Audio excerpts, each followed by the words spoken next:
Hey everyone, ready for another deep dive? Today we're going to untangle the fascinating world of electrical circuits. We're digging into a presentation called Understanding Complex Circuits. It's going to be pretty electrifying. Like, seriously, have you ever stopped to think about how these tiny components can power entire cities? It's mind-blowing. Right. Or how about those old Christmas lights? You know, the ones where one burnt out bulb would take down the whole string? We'll break down exactly why that happens. What I find really interesting about this presentation is how it aims to give you the tools to not just define complex circuits, but to really analyze them, understand their components, and even solve for those unknowns you always come across in electronics. Yeah, it's like we're getting a crash course in electrical engineering. Mm. So before we jump into the circuits themselves, let's start with a concept we all use every day: electrical power. Watts, amps, volts. We hear these terms all the time. But what are we really talking about here? Electrical power is all about the rate at which energy flows through a circuit. Think of it like a river. The wider and faster the river, the more powerful it is, right? Makes sense. So watts are our way of measuring this power. And we calculate them by multiplying voltage, which is like the push of the electricity, by the current, which is the flow. So a device with higher wattage needs a stronger push or a faster flow of electricity. Exactly. That's why a powerful appliance like an oven needs way more wattage than a simple light bulb. Gotcha. And all this power has to come from somewhere, right? Absolutely. We get our electricity from a bunch of sources: fossil fuels, nuclear power plants, and now we're seeing more and more from renewable sources like solar and wind. And they generate the power which travels through these massive power grids to our houses and everything. It's an incredible network. Seriously, it's crazy how these grids can distribute power across entire countries. But before we go full on power grid, let's zoom in on a concept that sounds kind of mysterious: closed loop systems. They're essential for keeping things stable and under control. Everything from household appliances to complex industrial processes rely on them. Interesting. So what are we talking about here? Basically, a closed-loop system uses feedback to regulate its output. Think about your thermostat. You set it to, let's say, 70 degrees. Oh. The thermostat's always checking the room temperature, and if it goes below 70, it tells the heater to turn on. Once the temperature reaches 70, boom, the heater turns off. It's this constant loop of monitoring and adjusting. So it's like a self-correcting system. Mm. What are some other examples we might encounter? Cruise control in your car is a great example. It keeps your speed steady, even when you're going uphill. It does that by adjusting the engine's power based on feedback from the car's speed sensor. Oh, Or think about the voltage regulator in your phone charger. It makes sure there's a stable flow of electricity going to your battery, even if the power source fluctuates a bit. so these systems are basically working behind the scenes to keep everything running smoothly. They really are. You'll find them everywhere. Okay, so we've got the power concept down and these self-regulating systems. Now let's finally get to the stars of the show: circuits. So this presentation defines a circuit as a closed loop where electrons flow, creating that current we talked about earlier. Exactly. And every single circuit needs a power source. Could be a battery, could be a wall outlet, and it also needs components, all connected in specific ways. These components are what determine how that electricity flows and what it does. This brings us to the two main types of circuits: parallel and series. The classic duo. So what's the difference between these two? Okay, so picture your house wiring. Each light switch controls its own light. And they all work independently of each other, right? Yeah. That's because they're wired in parallel. In a parallel circuit, each component has its own separate branch, meaning that the current can flow through each one independently of the others. So that's why if one light bulb burns out, the rest can stay on. Bingo. That's one of the big advantages of a parallel circuit. If one component goes kaput, it doesn't break the whole circuit. It's kind of like having multiple lanes on a highway. I see. If one lane gets blocked, traffic can still flow in the other lanes. That makes so much sense. So what about series circuits then? How did they work? Think back to those old Christmas lights, the kind where if one bulb went out, the whole string went dark. Those were wired in series. In a series circuit, all the components are connected in a single loop, like a one-lane road. This means the same current has to flow through every single component. So if there's a break anywhere in that loop, the current just stops flowing. Ah, so that explains the whole Christmas light fiasco. But if series circuits are so easy to break, why even use them? They definitely have their place. For instance, they're super common in battery-powered devices, like when you see multiple batteries connected end-to-end. This setup actually increases the total voltage, giving the device more power. Oh, interesting. You'll also find them in those simple circuits, like in flashlights or doorbells. So parallel circuits are like multi-lane highways, offering multiple routes for that current to flow. While series circuits are more like those single-lane roads where everything relies on a continuous flow. So far, so good. But how do we actually analyze these circuits and figure out what's going on inside them? That's where things start to feel a bit more complex. That's where we go from just understanding circuits to actually being able to work with them. And luckily, we've got some pretty powerful tools and techniques to help us out. Okay, I'm ready to unlock the toolbox. What's our first essential tool? One of the most fundamental tools is Ohm's law.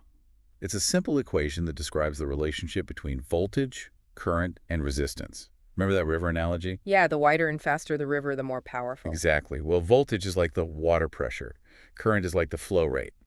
And resistance is like those rocks and obstacles that slow down the flow. So the more resistance, the less current can flow for a given voltage. Precisely. And Ohm's law neatly sums this up mathematically. Voltage V equals current I times resistance. A simple equation, but super useful for understanding what's happening in a circuit. Exactly. It lets you calculate any one of those values if you already know the other two. Very handy. But Ohm's law seems to be more about individual components. How do we understand how the whole circuit behaves as a system? That's where Kirchhoff's laws step in. These laws are all about the fundamental principles of conservation of charge and energy, but applied to electrical circuits. Right. They give us a framework for tackling those more complex circuits, especially the ones with multiple loops and branches. Okay, they sound kind of intimidating. Can you break those laws down a bit? Sure. Kirchhoff's current law, or KCL, basically says that at any junction point in a circuit, the total current flowing in must equal the total current flowing out. Think of it like a traffic intersection. The number of cars coming into the intersection has to equal the number going out. So it's all about balance. What goes in must come out. Exactly. Then there's Kirchhoff's voltage law, or KVL. It says that the sum of all the voltage drops around any closed loop in a circuit has to be zero. Imagine you're going for a hike. You start at a certain elevation, you climb up hills, go down into valleys, and eventually end up back where you started. The total change in your elevation is zero, right? Yeah. KVL is similar. It tells us that the total voltage gained and lost around any loop has to balance out. Oh, I like that analogy. So we can use these laws to figure out what's happening in a circuit. They're essential tools for circuit analysis. Yeah. But even with Ohm's law and Kirchhoff's laws, analyzing really complex circuits can still be pretty tough. So engineers have come up with other techniques to simplify things. Oh, tell me more. What are these simplifying techniques? How do they work? Two of the most powerful ones are called Thévenin's theorem and Norton's theorem.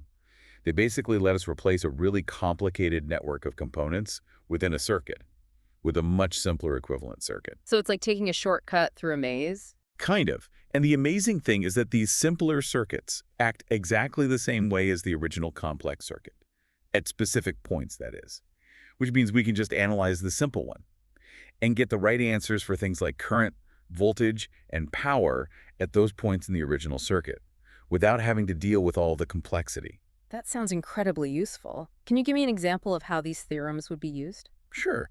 Let's say you're designing a new phone charger. There's a complex circuit inside with all sorts of components. To figure out how that charger is going to interact with your phone's battery, you could use Thévenin's theorem to represent the charger as just a voltage source and a single resistor. How do you simplify it? Right. This simplified model makes it super easy to calculate things like charging time and power transfer, without having to analyze that whole complicated charger circuit in detail. So instead of getting lost in the details, we can focus on what's happening at the connection point. Exactly. They're powerful tools for understanding these complex systems. This is making me feel a lot more confident about navigating the world of circuits. But I still have one question nagging at me. Those old Christmas lights, where one burnt-out bulb would take down the whole string. We know it's because of the series circuit, but can you walk me through what's actually happening at the electron level? Why does that break in the circuit stop everything? That's a great question, and it gets to the core of how current flows in a series circuit. All right, let's dive into that electron level then. Imagine a chain of people passing buckets of water. If one person breaks the chain, the flow stops completely, right? Yeah. It's the same idea in a series circuit. Those electrons are moving single file through each component. So when a bulb burns out, it's like breaking that chain. The electrons have nowhere to go. That flow of charge stops, and the whole string goes dark. Wow, that makes it so clear. So it's not that the electrons disappear, they just can't finish their journey because the path is broken. Exactly. And this is a key difference between series and parallel circuits. Remember, in a parallel circuit, even if one path gets blocked, the others are still open, so those electrons can keep moving. It's like having detours on a highway. If one route's closed, you can still reach your destination. That makes parallel circuits seem so much more reliable. No wonder they use those for things like house wiring. Imagine if your whole house went dark just because one light bulb blew. Yeah, that would be a nightmare. So series circuits might be less practical in some cases, but they must have some advantages. Oh, absolutely. They're really useful when you need to control the current very precisely, Mm. or make sure all the components are getting the same amount of current. So it all comes down to choosing the right circuit for the job. Okay, I think I'm getting a good handle on the basics now. But this presentation is about understanding complex circuits, so I'm curious to see how we can apply these basic ideas to analyze more complicated systems. That's where things get really interesting. Remember those analytical tools we talked about earlier? Ohm's law, Kirchhoff's laws, and those simplifying theorems. Yeah. They become even more important when we're dealing with complex circuits with multiple loops and branches and all kinds of components. Okay, let's put our detective hats on and crack some of these electrical mysteries. Can you give me a real-world example where analyzing a complex circuit is super important? Absolutely. Let's say you're working with a circuit board for a new gadget, maybe a smartwatch or a drone.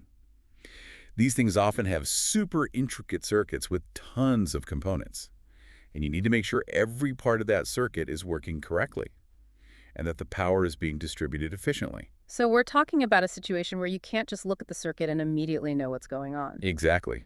And that's where those analytical tools are essential. Like you might use Ohm's law to figure out the current flowing through certain resistors, just to make sure they're not overheating. And Kirchhoff's laws could help us analyze the voltage drops across different branches. Right, to make sure the power supply is delivering the right voltage to every component. And if the circuit is super complex, we might bring in Thevenin's or Norton's theorem to simplify a section of it. Exactly. It's like having a set of specialized tools for different tasks, all aimed at helping us understand and work with circuits more effectively. It's pretty cool to think about how these abstract concepts have real-world applications like that. It's true. The more we understand this stuff, the more we can appreciate all the work that goes into designing these systems. It's definitely making me feel more in awe of the technology we use every day. But let's not get too lost in the theory. I want to make sure we're connecting this back to the practical side of things. Remember, the presentation is about solving for unknowns in circuits. Right. Figuring out those missing values. Exactly. So let's say we've got a complex circuit, and Right. we need to find a specific value, like the current going through a certain component. Yeah. Where would we even start? Well, the key is to approach it systematically, using those tools we talked about as our guide. Okay, so let's walk through an example. Imagine we're trying to figure out the current going through a resistor in a complex circuit. What's our first move? We need to gather the important information. What's the voltage across that resistor? And what's the resistor's resistance value?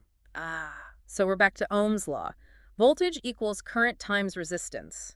If we know the voltage and resistance, we can rearrange that equation to solve for the current. Precisely. It's like a puzzle. We use the pieces we have to figure out the missing piece. But what if we don't have all the information we need to use Ohm's law directly? That's when we turn to Kirchhoff's laws. They let us look at the relationships between different parts of the circuit and work out those missing values. So it's kind of like using clues from the surrounding area to figure out what's happening at a specific spot. Exactly. For example, Kirchhoff's current law tells us that whatever current goes into a junction, the same amount has to come out. So if we know the current flowing through other parts of the circuit connected to that junction, we can figure out what's going through our resistor. This is starting to feel like a detective game, but with circuits. It is, and just like a good detective, a skilled circuit analyst needs to be observant, methodical, and a bit resourceful. So we've got Ohm's law for looking at individual components, Kirchhoff's laws for understanding how different parts of a circuit are related, and those simplifying theorems like Thevenin's and Norton's to help us tackle those super complex sections. It's pretty amazing how we can use this toolkit to solve all sorts of circuit problems. And the more you practice, the better you get at cracking those electrical codes. This deep dive is really opening my eyes to the world of circuits, but it's also making me realize that there's so much more to it than just solving equations and looking at diagrams. It's about understanding these fundamental principles that govern electricity, the creative ways that engineers design these intricate systems, and the huge impact circuits have on our lives. Absolutely. It's about seeing the world through an electrical lens and appreciating how everything is connected. And it's about being curious, wanting to explore all these hidden wonders of this electrifying world. Yeah, couldn't have said it better myself. So as we wrap up this deep dive, let's go back to those questions we started with. The questions that kicked off this electrifying journey. What makes a circuit complex? And why did those old Christmas lights always fail with just one burnt-out bulb? Now that we've explored the world of circuits, we're ready to answer those questions. I'm ready to see how our new knowledge can shed light on those seemingly simple questions. Welcome back, everyone. It feels like we've been on quite the electrical adventure. Now, remember those questions we asked at the very beginning of our deep dive into understanding complex circuits? What really makes a circuit complex? And what was the deal with those old Christmas lights where one bad bulb could take down the whole string? It's amazing how those seemingly simple questions can unlock so much about the world of circuits. I know, right? And now, with all this knowledge we've gained, we can look at those questions with fresh eyes. So let's tackle complexity first. Think back to what makes a simple circuit. A power source, a path for the current, and a load, like a light bulb. It's kind of like a basic recipe with just a few ingredients. But just like a recipe, things can get more complicated when you start adding more elements. Exactly. A complex circuit might have a mix of those series and parallel connections we talked about, multiple power sources, and all sorts of components like resistors, capacitors, even transistors. It's like taking that simple recipe and adding tons of layers of flavor and complexity. And then you've got those integrated circuits, the tiny chips that pack so much computing power into our devices. Those are like the master chefs of the electronics world, orchestrating all these intricate interactions between tiny components. So basically, a circuit becomes complex when you have lots of components and connections. It's no longer just a simple loop, but a whole network of pathways. Exactly. And as we've learned, to analyze these complex circuits, you need those more sophisticated tools like Kirchhoff's laws and the simplifying theorems. Right. It's like you need a more detailed map to navigate a big city compared to a small town. And as technology keeps advancing, circuits are only going to get more and more complex, pushing the boundaries of what's possible, which is a really exciting challenge for engineers. Now, let's switch gears for a second and think back to those old Christmas lights. The ones that were famous for those chain reaction failures. Ah, yes, the classic example of the limitations of series circuits. We know now that one burnt-out bulb breaks the circuit and stops the flow of current. But can you explain why that happens at a more fundamental level? What's going on inside those wires when the light goes out? Okay, imagine a single-lane road with a line of cars following each other closely. If one car suddenly stops, the whole line of cars has to stop too, right? It's the same thing in a series circuit. The electrons are flowing in a single path through each component. So when one bulb burns out, it's like a roadblock on that electron highway. So those electrons can't complete their trip because the path is broken. Exactly. That flow of charge just stops and all the lights go out, even if only one bulb is actually faulty. It's like a domino effect, but with electrons. Exactly. And as we discussed before, parallel circuits provide a solution to this because they offer alternate paths for the current to flow. Right, so even if one path is blocked, the others are still open. Exactly. Which is why modern Christmas lights often use parallel circuits. Or they have built-in redundancies to prevent that single point of failure from happening. It's amazing to see how far technology has come and how much we've learned about circuits along the way. It really is. And it makes you appreciate how much we rely on circuits in our daily lives, from the phones in our pockets to the systems that power our cities. This deep dive has definitely given me a new perspective on the invisible networks that connect our world. And hopefully it sparks some curiosity to learn even more. So for those of you who want to keep exploring, what advice would you give? Where should they start? There are tons of resources out there, online tutorials, books, even hands-on kits that can help you dive deeper into electronics. Don't be afraid to experiment and get your hands dirty, literally. And remember, start with the basics and build your knowledge from there. Exactly. Electronics is a field where you can start small and work your way up to some pretty complex systems. Well, this has been an electrifying journey. I'm glad you think so. I hope everyone's feeling energized and inspired to keep those circuits flowing. If you enjoyed this deep dive, be sure to check out our other episodes where we explore all sorts of fascinating topics.